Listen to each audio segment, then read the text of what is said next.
Mais je pense qu'il y a une adaptation culturelle qui doit se faire dans chaque société. C'est-à-dire que si une certaine diversité va poser énormément de problèmes pratiques, alors le port si tu veux, ici, je dirais, du vêtement identique, va peut-être être plus efficace que la diversité. C'est-à-dire que ce que je préconise, c'est le réalisme.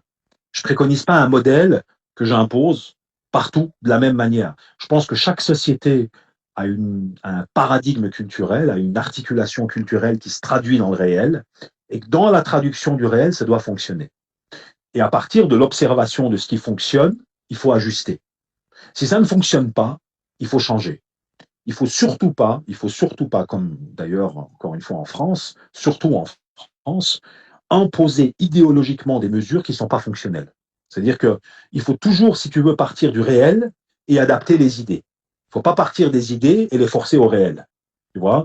Ici, pour moi, évidemment, je fais partie de l'école réaliste, donc je pars du principe que même si évidemment on doit avoir une certaine philosophie de vie, et toute société est façonnée par une certaine philosophie de vie, une philosophie de l'individu et une philosophie du sens, dans une certaine mesure, il faut être réaliste. C'est-à-dire que ce qui est fonctionnel, ce qui ne l'est pas, ne l'est pas.